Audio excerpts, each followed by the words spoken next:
Dear students, जब लोगों ने अपने इर्द गिर्द की चीज़ों को बहुत क्लीनली ऑब्ज़र्व करना शुरू किया और सोचना शुरू किया, तो फिर हम लोगों ने साइंस को एक सिंगल डिसिप्लिन में स्टडी किया जिसका नाम है नेचुरल फ़िलॉसफ़ी। आप बोलेंगे सर ये नेचुरल फ़िलॉसफ़ी क्या होती है? नेचुरल फ़िलॉसफ़ी है स्टडी अबाउट नेचर, नेचर के बारे में जानना। और इस नेचुरल फ़िलॉसफ़ी को हमने दो बड़ी कैटेगरीज में डिवाइड किया। एक का नाम है बायोलॉजिकल साइंस और एक का नाम है physical sciences. Biological sciences, bio से लाइफ।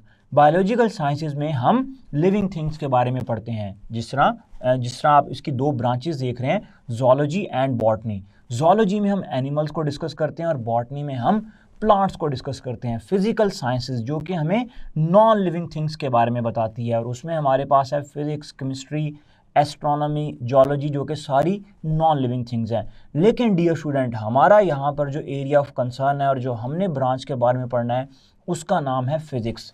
तो डियर स्टूडेंट, आज के लेक्चर में हम सबसे पहले ये जानने की कोशिश करेंगे कि व्हाट इज़ फिज़िक्स। तो सबसे पहले स्टूडेंट्स, मैं आपको ये बताता चलूँ फिज़िक्स की डेफिनेशन, कि हमारे पास जो फिज़िक्स है वो बेसिकली ब्रांच है फिजिकल साइंसेज की। नॉट, आप साइंस भी कह सकते हैं, या फिर अगर आप प्योरली इसको डेप्थ में जाएं तो आप बोलेंगे physics is a branch of physical sciences in which we study about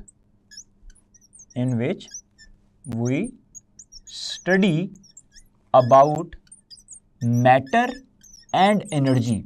study about matter and energy, जिसमें हम मैटर को और एनर्जी को स्टडी करते हैं। In which we study about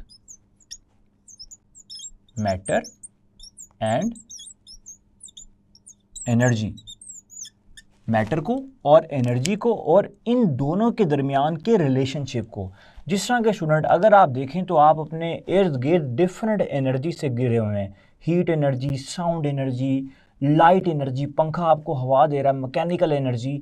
तो इस तरह की बहुत सारी एनर्जीज़ के बेस पर हम लोगों ने फिज़िक्स को कुछ ब्रांचेस में डिवाइड किया है, जिनको हम लोग बोलते हैं areas of physics.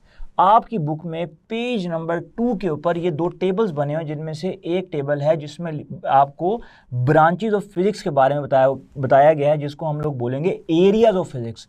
Areas of physics हमारी बुक में कुछ यूँ मेंशन है: mechanics, heat and thermodynamics, optics, hydrodynamics, solid state physics, plasma physics, nuclear physics, particle physics. आप देख सकते हैं electromagnetism, sound, special relativity, general relativity, then atomic physics, then space physics. ये एरियाज ऑफ फिजिक्स हैं। यहाँ पर आप इनको ब्रांचेज ऑफ फिजिक्स का नाम भी दे सकते हैं। ये प्योर फिजिक्स के अंडर कंसर्न या फिर प्योर फिजिक्स की ब्रांचेज हैं। लेकिन डियर स्टूडेंट, जब फिजिक्स ने कई डिफरेंट ब्रांचेज के साथ मिली तो कई न्यू ब्रांचेज मिली, लेकिन हम उनको प्योर ब्रांचेज ऑफ फिजिक्स नहीं बोलेंगे, हम उनको कहेंगे inter disciplinary areas of physics. और हमारी बुक में इन्हीं inter disciplinary areas of physics का भी एक टेबल गिवन है। जिस तरह एस्ट्रोफिजिक्स, एस्ट्रोनॉमी और फिजिक्स जब मिली तो एस्ट्रोफिजिक्स बनी, बायोफिजिक्स, बायोलॉजी और फिजिक्स जब मिली तो बायोफिजिक्स बनी, and chemical physics, engineering physics, geology और फिजिक्स मिली तो जियोफिजिक्स बनी, medical physics, physical oceanography, physics of music. ये सारी इंटर डिसिप्लिनरी ब्रांचेज हैं। तो डियर स्टूडेंट, ये टेबल में से आपसे डिफरेंट क्वेश्चंस किए जा सकते हैं, तो इसलिए आपको एरियाज ऑफ फिजिक्स और inter disciplinary areas of physics के बारे में इंफॉर्मेशन होनी चाहिए। अब डियर स्टूडेंट, इसी के साथ मैं आपको बताता चलूं कि जो फिज़िक्स है वो ना सिर्फ हमें मैटर और एनर्जी के बारे में बताती है, बल्कि फिज़िक्स के अंदर हम लॉज ऑफ मोशन को भी पढ़ेंगे, फोर्सेस और उनकी नेचर को भी पढ़ेंगे। हम इलेक्ट्रोमैग्नेटिक रेडिएशन डिफरेंट मैटर के साथ जब इंटरेक्ट करेंगे तो उनका बिहेवियर भी देखेंगे, और हम फिज़िक्स की ब्रांचेस को रिस्पेक्टिवली आहिस्ता आहिस्ता इनको स्टडी करते जाएंगे। स्टूडेंट, हमारी बुक में इन तमाम ब्रांचेस की डेफिनेशन मेंशन नहीं है। जिस तरह कि अगर आप एरियाज ऑफ फिज़िक्स के अंदर देखें तो एरियाज ऑफ फिज़िक्स के अंदर हम लोगों को, एरिया ऑफ फिज़िक्स तो बहुत सारे हैं, लेकिन हमारी बुक इन तमाम की तमाम ब्रांचेस को डिफ़ाइन नहीं करती। हमारी बुक कुछ ब्रांचेस को डिफ़ाइन करती है, जिनके नाम मैं यहाँ पर लिख रहा हूँ। ये हमारी बुक पेज नंबर 2 और 3 के ऊपर, टेक्स्ट बुक के उसके ऊपर डेफिनेशन है इनकी। Nuclear physics.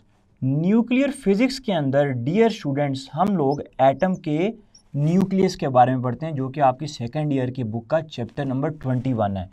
मैं आपको जिस तरह के पहले से बता रहा हूँ कि हमारी बुक जो है वो तमाम की तमाम ब्रांचेस को डिस्कस नहीं करती, कुछ स्पेसिफिक ब्रांचेस को डिस्कस करती है, जिसमें एक का नाम है न्यूक्लियर फिजिक्स, जिसकी डेफिनेशन पेज नंबर 2 के ऊपर मेंशन है, in which we study about the nucleus of an atom. इस तरह डियर स्टूडेंट हमारी बुक हमें जिस ब्रांच के बारे में डेफिनेशन बता रही है उसमें से एक का नाम है solid state physics. Solid state physics वो ब्रांच है जिसके अंदर हम लोग स्ट्रक्चर के बारे में जानते हैं सॉलिड्स की, सॉलिड स्टेट फिजिक्स। इसी तरह हमारे पास एक और ब्रांच है जिसका नाम है पार्टिकल फिजिक्स, जिसके अंदर हम लोग, मैं यहाँ पर मेंशन करता हूँ पार्टिकल फिजिक्स या ultimate particle physics, particle physics. Students इस ब्रांच के अंदर हम उन पार्टिकल्स के बारे में स्टडी करते हैं जिससे एक मैटर मिलकर बना होता है। इसी तरह स्टूडेंट हमारी बुक में एक और ब्रांच भी डिस्कस है जिसका नाम है relativistic mechanics, relativistic mechanics. Dear student इस ब्रांच के अंदर जो कि रिलेटिविस्टिक मैकेनिक्स है, इस ब्रांच के अंदर हम उन चीज़ों के बारे में पढ़ते हैं जिनकी स्पीड बहुत ज़्यादा है, which are moving with very high speed approaching the speed of light. तो वैसे तो ये सारी ही एरियाज ऑफ फिजिक्स हैं, लेकिन हमारी बुक पर्टिकुलरली इन चार को डिफाइन कर रही है, तो आपको इनकी डेफिनेशन, इनके बारे में इंफॉर्मेशन पता होनी चाहिए। डियर स्टूडेंट इसी तरह मैं आपको ये बात भी बताता चलूँ, जब आप इंट्रोडक्शन टू फिजिक्स वाला टॉपिक पढ़ेंगे तो उसके अंदर हमारी बुक ने फिजिक्स के मेन फ्रंटियर्स के बारे में बताया है, साइंस के फंडामेंटल साइंसेस के 3 मेन फ्रंटियर्स के बारे में बताया है। वो 3 मेन फ्रंटियर्स कौन कौन से हैं मैं यहाँ पर लिख भी देता हूँ, main frontiers of fundamental sciences, main frontiers of fundamental sciences. In main frontiers के अंदर बेसिकली इसको हमने 3 हिस्सों में कैटेगराइज किया है। जो पहला फ्रंटियर है उसका नाम है world of extremely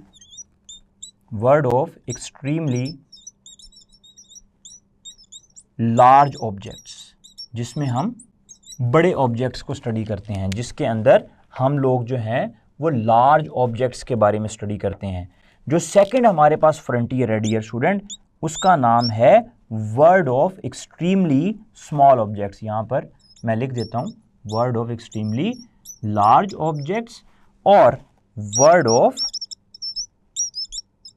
extremely small objects. Second frontier है जिसको हम लोग कहते हैं world of extremely small objects. जो world of extremely large objects है उसमें यूनिवर्स, जिस तरह एक बहुत लार्ज ऑब्जेक्ट है उसको स्टडी करेंगे। जो world of extremely small object है डियर स्टूडेंट, उसमें हम स्मॉल ऑब्जेक्ट्स को स्टडी करेंगे लाइक इलेक्ट्रॉन, प्रोटॉन, मीजॉन्स वगैरह।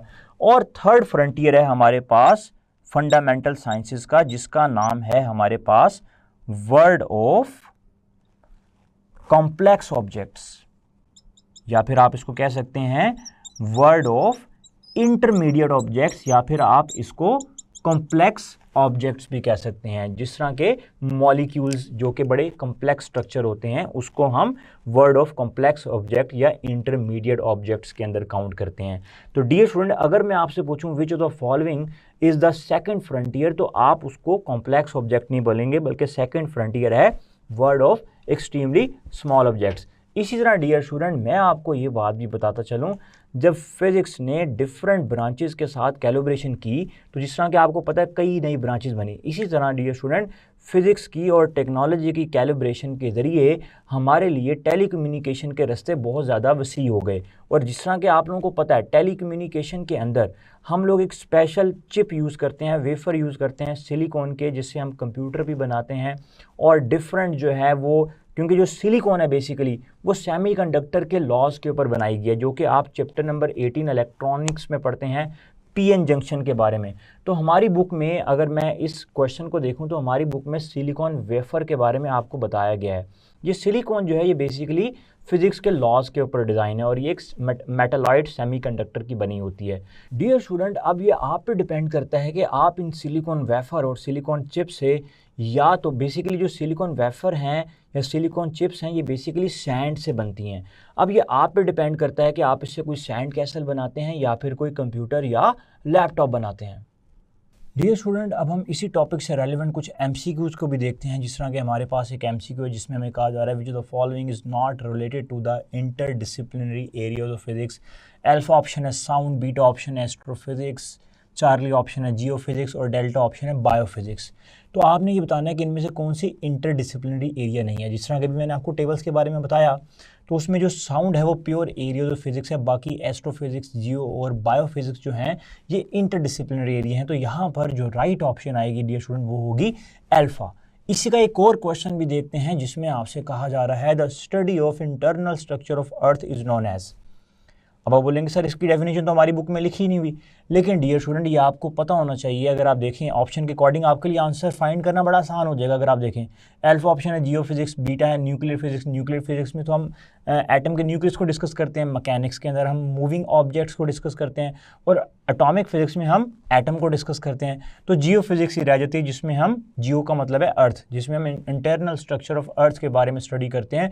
तो यहाँ पर जो राइट ऑप्शन होगी वो होगी अल्फा।